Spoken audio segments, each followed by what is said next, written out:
In July 1965, snow fell on the NSW Central Coast for the first time in recorded history. 6 inches deep in suburbs where it had never once settled in living memory. All across eastern Australia that weekend, ordinary families ran outside in their pajamas, in their school shoes, in complete and total disbelief at what their own country had just done. But here's what nobody ever talks about. Why did that one winter hit Australians so hard emotionally, and why do people who were kids in 1965 still tear up when they describe the moment they touched Australian snow for the very first time? Picture this. July 17th, 1965, the Central Coast of New South Wales. You wake up before anyone else in the house. The floorboards are cold through your socks. The windows have gone foggy from the inside. You shuffle over and wipe a circle clear with your sleeve. And the world outside has gone completely white. Not frost, not fog, snow, 6 inches of it, in your street, in your suburb, in the place where nothing unusual ever happens. You stand there for a second. You don't move. Because your brain is trying to catch up with what your eyes are telling it, and it's taking a while. Australia does not do this. Australia has hot footpaths and blowflies and the smell of sunscreen and dry grass going brown at the edges. Australia is not like this. Australia has never been like this. Not here, not in this street, not in your backyard where the Hills hoist stands with its arms out like it's asking a question. Except it is. It absolutely is. And the Hills hoist has a thick white cap on every arm, like it got dressed for something you weren't told about. You don't eat your Wheat Bix. You don't put your good shoes on. You just run. The back door bangs. Your socks hit the wet grass and go cold in about half a second. You reach down and you grab a handful of it, and it burns. Cold like you've never felt cold before. Cold that bites your fingers and makes you gasp. You stand in your backyard in your pajamas with snow in your hands. And you have absolutely no idea what to do next. Because nobody taught you this. Nobody in your whole life prepared you for the morning your own country turned into somewhere you didn't recognise. All across eastern Australia that same morning, kids just like you are doing exactly the same thing. In the Blue Mountains, snow has been falling since 9:30 the morning before, and it hasn't stopped once. In Newcastle, it's settled at 70 metres above sea level. In Maitland, in Cessnock, places that have never recorded this. Not once, not ever. And up in the snowy mountains, it has buried hotels all the way to their third floors. An American ski magazine will later write that the snow piled up 38 feet deep. 38 feet in Australia. But none of that matters right now. Right now, what matters is your mum appearing at the back door in her dressing gown with her hand over her mouth. Your dad stepped out behind her in his work trousers and his cardigan, hands on his hips, not saying a single word for a very long time. Then the neighbour comes over the back fence, without knocking, without asking. Because this is the kind of morning you don't experience on your own. This wasn't just a cold snap. This wasn't just a weather record in an old newspaper nobody reads anymore. This was the morning Australia forgot to be tough, forgot to shrug, forgot to say she'll be right, and just stood there, in its socks, in the snow, grinning. To understand what July 1965 meant, you have to understand what winter meant to a normal Australian family back then. It meant you were cold, and you just got on with it. Central heating was something Americans had, something you saw in a magazine and didn't think too much about. In most Australian homes, a brick veneer or fibro house on a quarter-acre block, you had one heater, maybe two if you were lucky. Your dad kept a fireside kerosene heater in the lounge room, a round drum of a thing with an orange glow behind the grill. It made a low roar when it was going properly, and the whole room smelled faintly of fuel all winter long. The bedrooms were never heated. Not for the kids anyway. That was just how it was. Your mum put a hot water bottle in your bed before you went to sleep. A thick red rubber one, heavy and warm, that she filled from the chip heater in the bathroom. You'd hear her doing it, the hiss and clunk of the whole process. And you'd lie there with your feet pulled up, waiting. Then she'd tuck that warm weight under the blankets near your feet and say, "There you go, love." And you'd stretch your legs down slowly, like you were doing something careful and important. Your mum worried about the cold in her own way. She worried about wet shoes left on the back step going stiff overnight. A sign of a sniffle, she'd rub Vicks VapoRub. Sign of a sniffle, she'd rub Vicks VapoRub on your chest. That sharp smell cutting through everything. and send you to bed early. She made soup from scratch, a pot that sat on the stove all afternoon, steaming up the kitchen windows, smelling of bones and celery and whatever vegetables were cheapest that week. A bag of potatoes cost about 1 shilling and sixpence. A jar of Kraft Vegemite, squat and dark with the yellow lid, cost about 1 shilling and threepence, and lasted a fortnight of school lunches. She bought it without thinking. It was just always there. Your dad's job was the firewood and the kiro. He stacked wood on weekends in a particular way. Dry wood inside. You're wet on the outside. And he'd get quietly annoyed if anyone moved any of it. He filled the kiro tin at the service station for about 1 shilling and 9pence a gallon. He knew by the weight of the tin exactly when it was getting low. For the kids, winter meant wheat bix in the morning, 2 biscuits with sugar and cold milk, eaten fast. It meant Arnott's milk arrowroot biscuits in your school bag, wrapped in grease-proof paper, gone soft by lunchtime. It meant standing under the shelter shed at recess while the oval sat wet and empty. Nobody complained. Your mum didn't, your dad didn't. Winter was just what happened between Easter and September.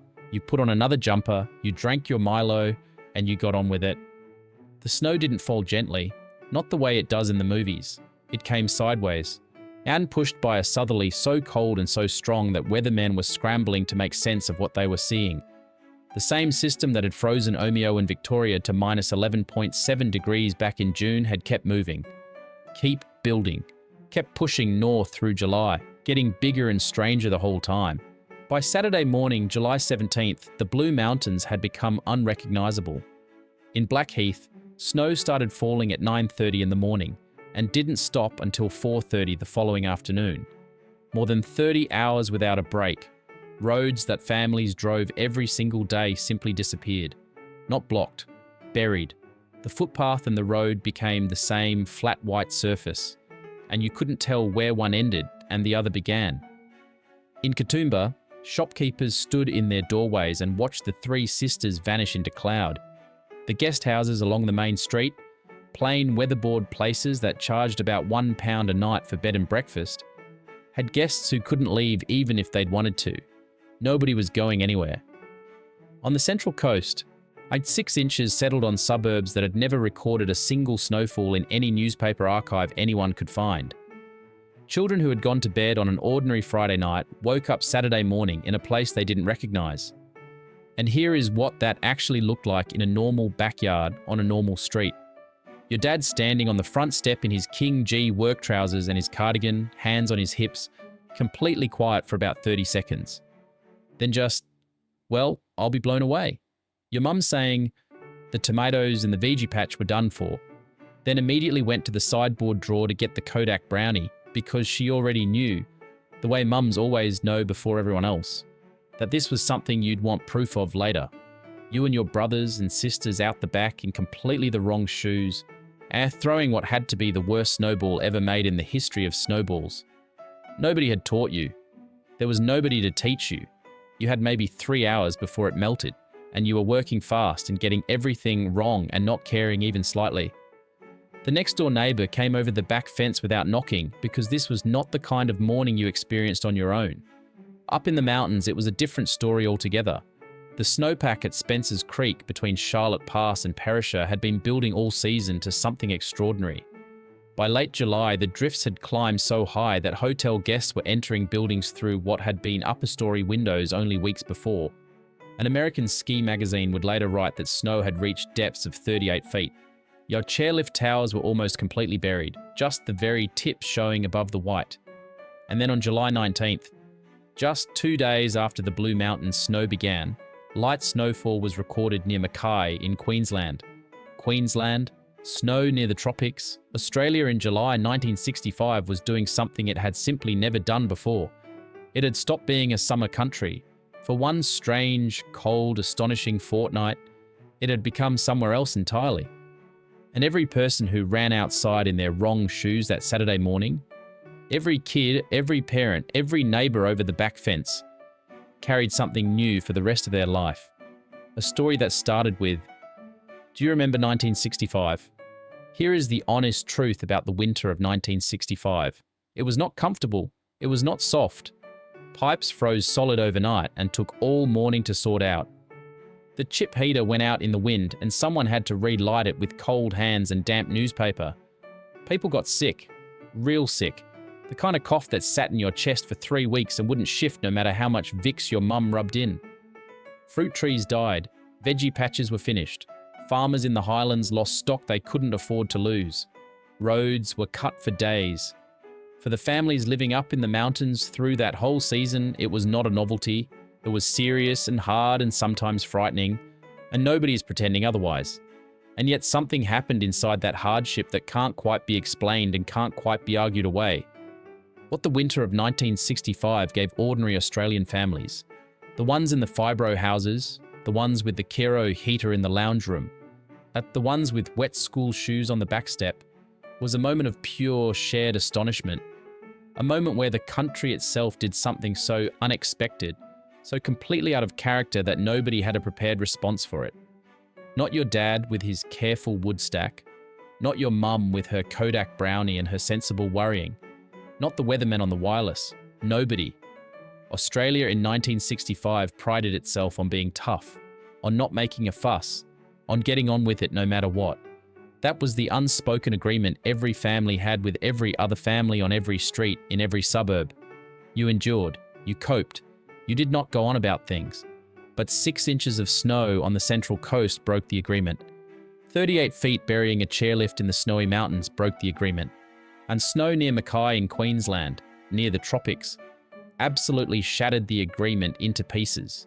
Because you cannot stand in your own backyard, in your wrong shoes, in the suburbs where nothing unusual ever happens, watching your hills hoist disappear under white and play it cool. It is physically impossible. So nobody did.